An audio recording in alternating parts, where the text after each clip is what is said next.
Hi, my name is Avery Hoven. I've done my health campaign message on staying hydrated for athletes. My primary goal of this project was to really reach out to an audience and try to make a difference. My target audience is UAB student athletes. I have um, joined with the athletic department organization to try to help spread the word of getting hydrated for athletes. The first thing that I did was I set out posters around the facilities, such as the weight room, locker room, or the training room.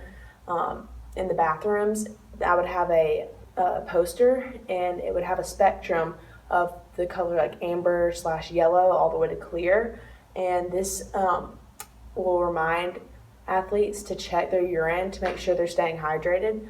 This is I think this is a really good method because you're not sure what level of health literacy all athletes are on, but usually we can assume that they have minimum health literacy just playing sports over the years.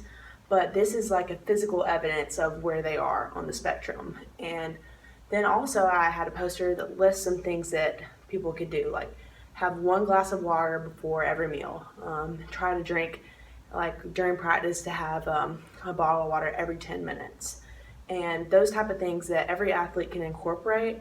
And they might not know like how to stay hydrated or how often they need to stay hydrated. And these posters are very informational that spread the word to athletes of what they need to do. My campaign slogan is "Get hydrated" in all bold letters. I think this is good because it's quick and to the point, and it's like a trigger and a reminder for athletes like, oh yeah, I need to drink more water today. And maybe it could just make the slight difference for an athlete. My target audience is athletes because these are the group of people that are most likely to experience the really bad effects if someone is dehydrated. So that's why I'm trying to reach out to them first. At first, I had a really hard time deciding what level of health literacy an athlete is at, especially at the Division I level, and what ways of spreading the word of getting hydrated would be most effective for them. And the more I thought about it, being an athlete myself, I think if someone told me all the positive things, like if you drink a bottle of water, you'll feel great in the match and you'll play better the next day, that message wouldn't really hit me as hard if you tell me the negative effects of not being hydrated. I think and a lot of athletes think, oh, well, my performance is already good. I don't need to drink any more water. But they don't realize how good it could be if they incorporated this into their lifestyle. I think that's my main focus in relation to health literacy because athletes know what being hydrated is, but they don't know how much they need to be hydrated.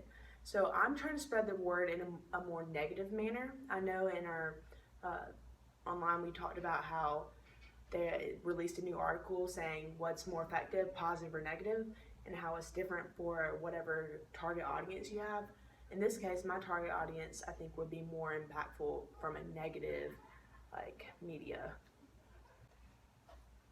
I think my health campaign message has been really successful because a lot of people on my team have told me every time they sit down to go to the restroom, they look up and see the poster with the spectrum and of if they're staying hydrated, okay hydrated, or not hydrated enough. And this spectrum really reminds athletes of what they need to do throughout the day to remain at the high level that they play at every day. So I think that's been really effective. My primary goal of this message is to make sure athletes are staying proactive in their hydration process, and I think I've done a really successful job of doing that so far. So thank you for my presentation.